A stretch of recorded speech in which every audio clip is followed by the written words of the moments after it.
This is episode 2 of Entrepreneurs for a Change. If you like this podcast, please subscribe to our mailing list at entrepreneursforachange.com. Are you ready to be the change? If so, you've come to the right place. You are about to join a movement of entrepreneurs who are empowering people, saving the planet, and turning their passion into profits while creating the lifestyle of their dreams.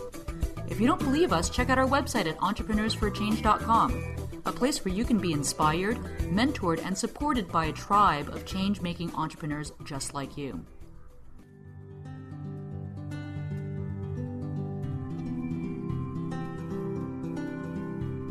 We are about to join Nikhil Arora, the co-founder of a company called Back to the Roots, a triple bottom line business that produces gourmet, homegrown mushroom kits. This amazing company has, among many fantastic achievements, diverted and reused 1 million pounds of coffee grounds from landfills, helped customers grow over 250,000 pounds of their own fresh mushrooms, and created 21 urban green-collar jobs in the West Oakland community. Now, Back to the Roots started off as a college business idea and a bucket of mushrooms grown in used coffee grounds.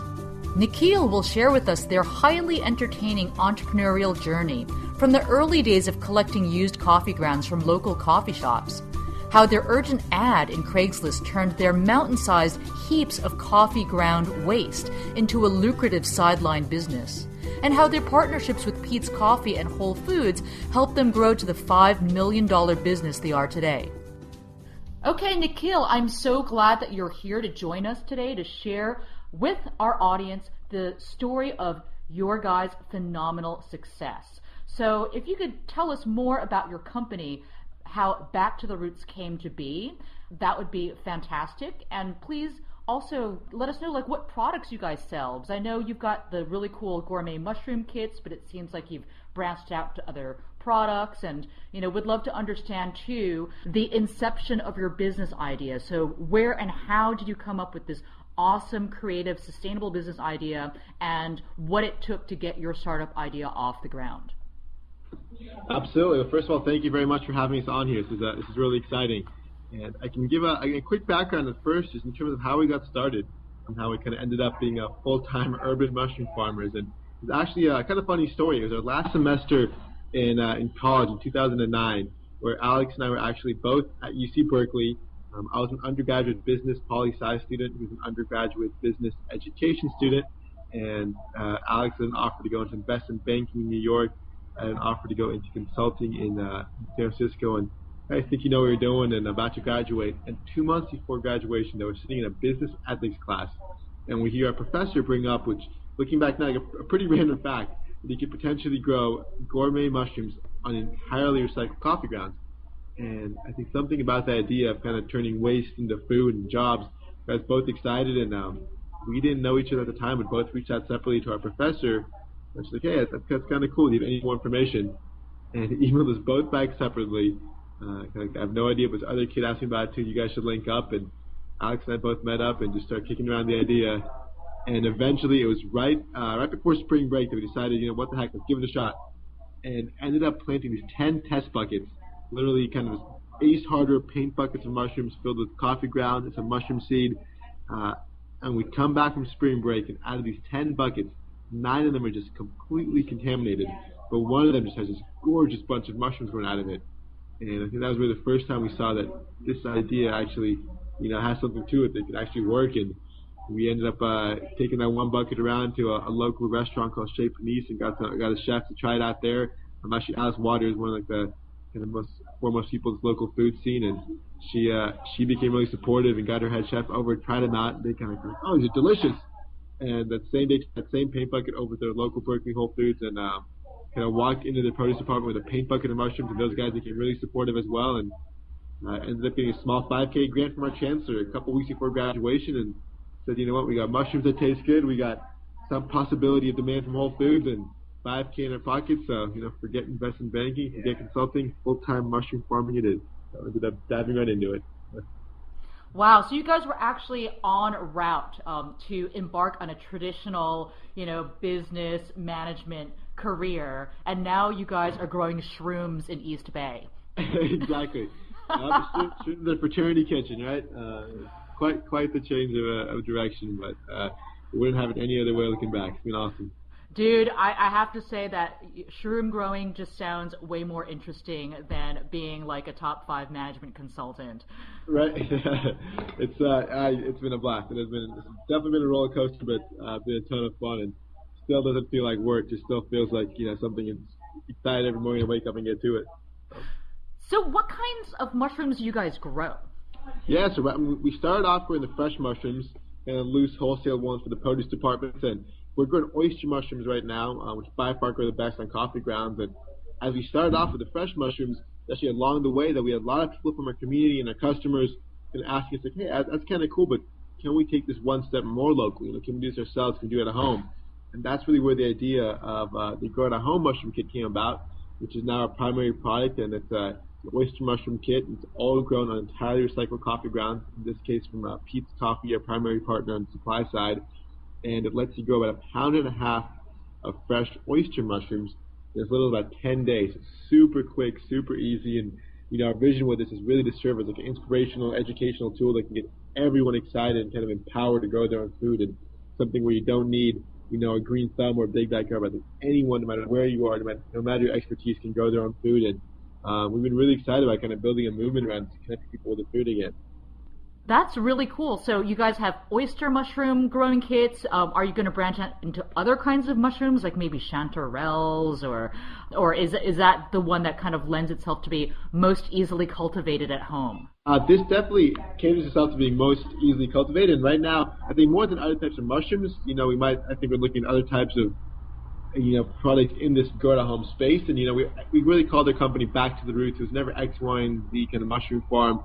I think we really see this as far greater than mushrooms, far greater than coffee grounds. I think this is where we got our start, but we definitely know this is a whole movement to be created by really connecting people with their food, and it can come in a lot of different ways. But in the short term, we're really excited about going a lot deeper with this kit, particularly because we feel that, given the ease of use, given how fast it grows, it really opens it up to so many more people. You don't have to be like kind of that niche foodie or expert gardener. Right now it kind of fits the foodie demographic, the gardening demographic, the families, kids, science projects. They're kind of a fun gift to get someone else excited about fresh food who otherwise wouldn't be. And I think it's been cool to kind of see that translate into retail too, where we're selling in Home Depot now, we're selling in Whole Foods, in science classrooms and school fundraisers and gardening centers. It's so cool to see how this one kit, this one product can connect so many different people around this concept of growing your own food locally and fresh. So, going back to the different product lines, you guys have this vision to actually expand into other kinds of homegrown products too, right? Is that in your product development plan? Absolutely, but in the short term, and we see there's 100 million households in this country, and we feel that every household should have this kit in it and have this experience of growing their own food, and that's really our vision that's driving us right now in the short term. Cool. So, do you guys also wholesale as well? Is that part of your business? Yeah, with the fresh mushrooms. Yes. Yeah, so we started off with the fresh mushrooms, and it was actually the end of 2010, so early last year, early 2011, where we still had the fresh mushrooms, and we're probably up to about 500 pounds a week of the fresh oyster mushrooms, really servicing most of the Whole Foods in NorCal, a lot of the farmers markets, different grocery stores, and to be honest with you, we were about 2 weeks, so I'd say, away from going out of business at that time of the year, end of 2010, early 2011, and we had about 1,000 square feet of warehouse space, 500 square feet for the fresh mushrooms, 500 square feet for the kits, and still been really bootstrapping this whole operation. Haven't taken any outside funding yet, and it was looking back, and I think we were at that point where we were really kind of not putting our entire heart and soul and all of our energy to one of them, and they're both very, very different operations. The fresh growing versus the kits, which is much more of a consumer product. And at that point, we had to make a decision to really kind of pick one of these and focus and do it right. And we decided at that point that we were, far more excited about these kits now, because they kind of let us build a movement across the country and connect, thousands and thousands of people versus just, even in 10 years be like a 5-mile radius mushroom farm if we'd gone on the fresh route. So we actually have largely discontinued the fresh mushrooms. Still go just a handful for like local restaurants and things like that, but really primarily focused on the mushroom kits now. Cool. So this bootstrapping business cost you guys $5,000 to get off the ground, and that was something that you received as a business plan, competition prize, or how did you get that initial funding? Yep, that was $5,000 through the social entrepreneurship competition, and we had just grown this first mushroom in that first bucket, and got a little bit of support from Whole Foods and Chez Panisse here in Berkeley, and decided, let's put a couple-page plan together and see if we can get some support from the school, and ended up winning the social entrepreneurship competition called Big Ideas at Cal, and got a $5,000 grant from the chancellor. So that was really that final kind of point where we said, when we got $5,000 in our pockets, we should go out there and try this, and that's kind of what it took to get things really started. And were you required to, raise more funds? Did you guys self-finance the growth of your business, or take out loans, or accept angel or VC funding at all?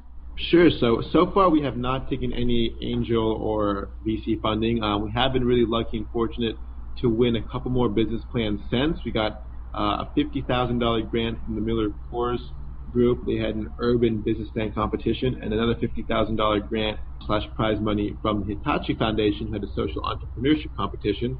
And then since then, we actually got a loan for $25,000 from Whole Foods itself, which is really, really cool, and awesome program they have to support local farmers. And that kind of got us through our initial stages of growth, and just very recently finally became quote unquote bankable, and now have a credit line from a local bank, One Pacific Coast Bank here in Oakland. So those social enterprise business plan competitions, $50,000, was that cash? That's quite a nice chunk of change. Yeah, it is. Personally, we are really, really thankful to both organizations. It's really cool programs we both put together, and I really recommend that any other social entrepreneurs out there take a look at them. It's an annual thing, and it gives you great resources, great networking, mentors, and of course the cash prize as well, which is always invaluable as you look to grow a business. So when you decided you were going to go after social enterprise business plan competition prize money, do you have a list? Do you have a list of those competitions that you guys targeted, or did you just kind of fall into the ones that you got into? Was it a very strategic decision, like, okay, we need more money, let's do some research, let's come up with 10 business plan competitions, or we're going to give it our all and apply to those competitions? Honestly, we were very new to the space, and a lot of it is people, friends, community members forwarding things along to us, or we heard about it somehow, and we're still at the point right now where we feel we're trying to get the word out and trying to get support, and we applied as much as anything we hear about we're applying to. It can't hurt. At the very least, there's nothing wrong that can come from it. We can't lose anything, so we applied as much as we can, and we win some, we lose some, but those two have been awesome organizations, and something I think as people start knowing you're up to in your community, they can forward along opportunities to us, and we just fill them out and fill out and apply. So can you tell us all the different ways that makes your company, Back to the Roots, a sustainable business? Sure. So I think we look at sustainability here in a couple of different ways. And one, it's not just the environmental way, in terms of light bulbs changed or gas mileage is made more efficient, things like that, or it's like a side operation or side department of our company. I think for us, sustainability is at our very, very core, because every single morning, we're collecting and reusing waste. This whole company, our product, our mushroom farm, our team, it's all built off of literally what was trash. We're collecting and diverting 40,000 pounds a week now of coffee ground waste from local cafes that would otherwise be thrown away, and using it as soil for our kits and as a foundation for this whole company. So it's something we really get excited about. And every morning, it's so cool to see this van and truck fulls of waste coming into our farm and serving as the foundation for this whole company. It's kind of invigorating every morning you see it. So that's a big thing that we always want to, really kind of continue to strive on, is making sure sustainability is something at our core of every project we do, of all our processes. It's not just like a side kind of department, as we go in the future. And the second big thing is that, we look really at sustainability not just environmentally, but also, I think, financially, in terms of our team and our employees, and just making sure we're creating a livelihood for people that's sustainable as well. And for us, that means, financial literacy courses for our team, English classes for our team, really linking up with our local banks and making sure that we're offering all the best services possible to our team as well. And I think the third thing is sustainability in our community, and that's something where we're always trying to work on offering And as